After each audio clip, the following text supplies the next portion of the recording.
Ya estamos de vuelta y es el último segmento del programa Diálogo.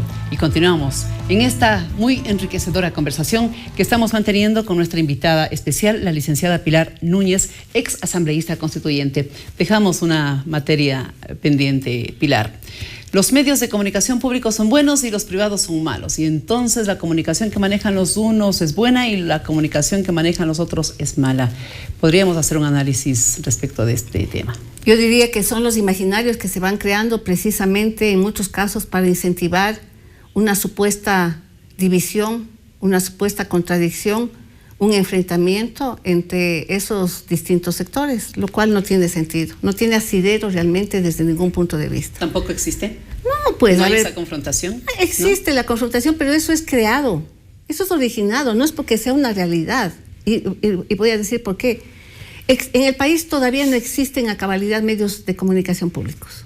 Seamos primero claros, ¿por qué? Porque lo público significa que el ciudadano es el propietario de ese medio o de ese servicio, en todo caso. Por eso hablamos del servicio público. Nosotros somos parte de lo público y por lo tanto somos parte del Estado. Ahí es cuando se va comprendiendo en definitiva esto que es la relación entre lo público y lo privado. Todos, en este caso, los dos sectores componemos lo que es la comunicación social en el país. Entonces, y seamos claros, ¿de dónde han surgido los medios públicos? De una práctica y de una experiencia desde lo privado, con las fortalezas, con los problemas, con los errores, ¿no es cierto?, de toda índole. Y hasta que nosotros en el país logramos comprender ese sentido de lo público, que no implica ponernos al servicio de lo gubernamental o del ejecutivo o de un determinado sector, entonces ahí hablaremos realmente de lo que significa lo público. Pero todavía no hemos llegado entonces a ese nivel. Está en un proceso de construcción. Y mientras tanto dependen de lo que quiera o no oír, ver, leer el gobierno de turno. No, yo diría que no, porque he visto en los medios que se llaman públicos ahora que existe bastante controversia, que hay un proceso de entendimiento. Yo fui parte, digo con mucha alegría, fui presidenta del Consejo precisamente consultivo de la televisión pública, en donde hicimos todo un aporte, un grupo multidisciplinario, ¿no es cierto?, de ciudadanos voluntarios que trabajamos durante más de 2 años para ir otorgando, creando y conformando una comprensión de lo que es la comunicación y de lo que, te repito, es el servicio como lo público. Entonces, ahí pudimos constatar que hay criterios, que hay divergencias, que hay controversias, pero que todavía está por plasmarse ese sentido, claro. Y mi sueño, que ojalá lo pueda plasmar en que en los medios públicos podamos participar los ciudadanos, dando nuestro criterio y además demandando a los medios públicos el cumplimiento de nuestras necesidades. No lo que les dice, lo que les determina los ratings, que tú conoces perfectamente cómo son hechos y de dónde vienen, y el para qué además, sino que tiene que implicar que lo público es llenar esas demandas de educación, de formación, de entretenimiento rico, ¿no es cierto?, agradable, sin caer en lo burdo y en el atentado, en definitiva, a la honra y a la dignidad de los seres humanos, a juicio de que estamos haciendo opinión. Entonces, una apertura de las puertas para que se enriquezca el contenido de esos medios de comunicación públicos con la sabiduría que siempre proviene del pueblo. ¿Y la realidad de los medios de comunicación privados? Aquí viene el punto, que también a mi juicio existe un error en creer, no sé de dónde se dio esto, porque vale la pena decir, muchas veces los seres humanos repetimos lo que vemos en otros países y no modificamos, porque creemos que eso es así. ¿Y quién lo dice?, pregunto yo. Nadie. Entonces, no hay una libre determinación, no hay una autocrítica real que permita ir generando, ir modificando, ir cambiando, ampliando las posibilidades y recuperar además la riqueza de los medios, sean públicos o privados por último. Y entonces aquí viene la comprensión de que la programación de los medios audiovisuales y el contenido de los medios impresos, cualquiera que estos sean, debe ser hechos siempre pensando en quién es nuestro interlocutor. No se trata de una visión unilateral, verticalista, desde el medio como poseedor y dueño de la verdad, hacia un público que no tenemos ni siquiera oportunidad de responder. Por lo tanto, todos debemos ser los generadores de una comunicación en función de que todos somos protagonistas de la construcción de un país cualquiera que sea este país. Pilar, ¿por qué se dice esto si en el comunicador precisamente el norte, la guía es hablar sabiendo que alguien me escucha y que con el mensaje que uno emite, esa persona va a reaccionar?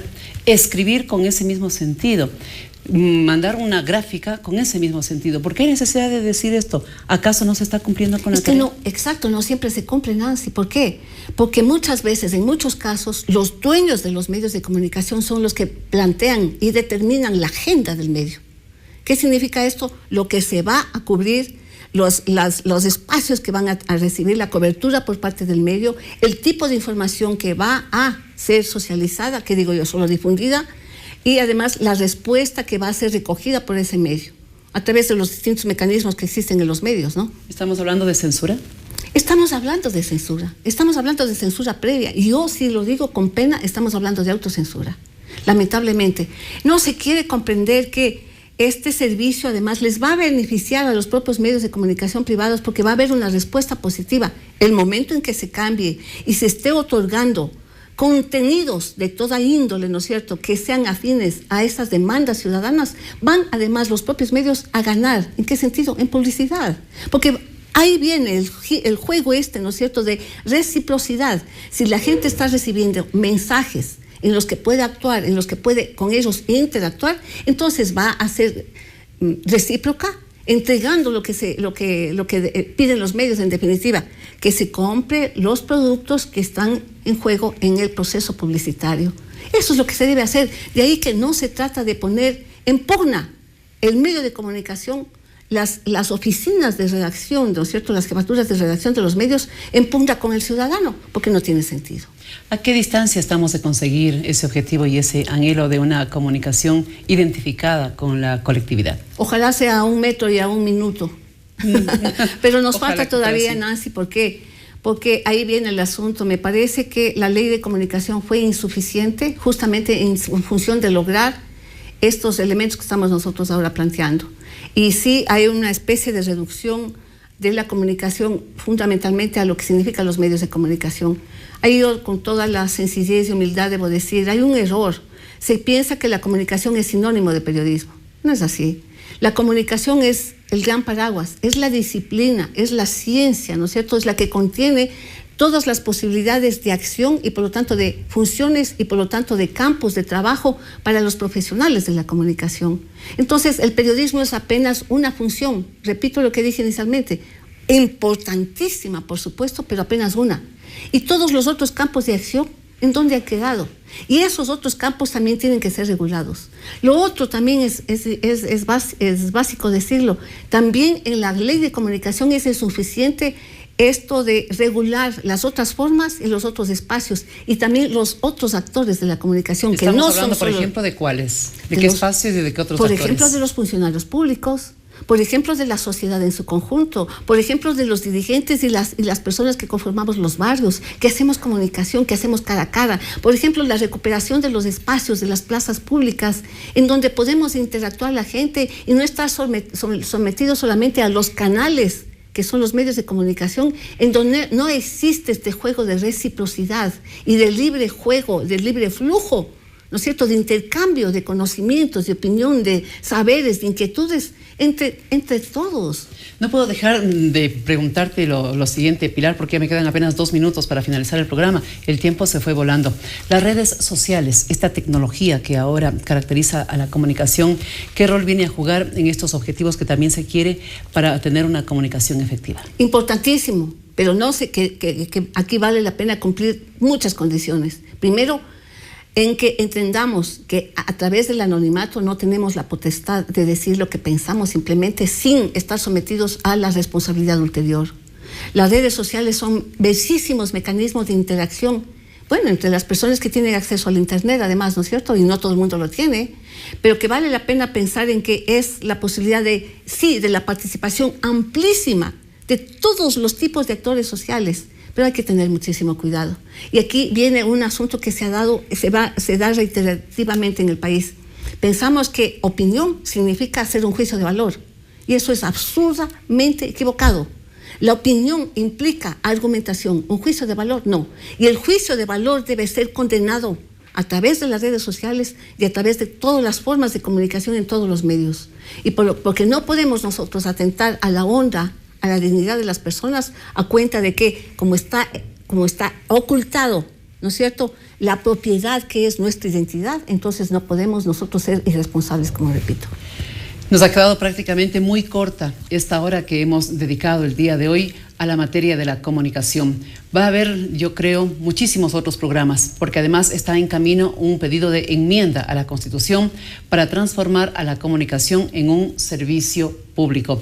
Por lo tanto, nos comprometemos a seguir con otros invitados, con otras invitadas, a lo mejor con las mismas, pero con otras tesis y con otros argumentos, para abonar en el buen sentido de la palabra y que ustedes se formen un correcto criterio respecto de la comunicación en nuestro país. Y sobre lo de las redes sociales, lo que acá se ha dicho y también se ha repetido mucho, actuemos con identidad, porque eso es actuar con responsabilidad.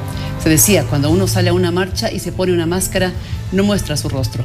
Acá en las redes sociales prácticamente está ocurriendo lo mismo. Si quiere participar, hágalo con nombre y apellido, porque a todos nos caracteriza una identidad. Gracias, Pilar, y hasta una próxima ocasión. De ustedes también nos despedimos, señoras y señores. Esto ha sido Diálogo. Lo ha podido escuchar, lo ha podido ver, lo ha podido apreciar a través de los medios de comunicación de la Función Legislativa del Ecuador. Muy buenas tardes.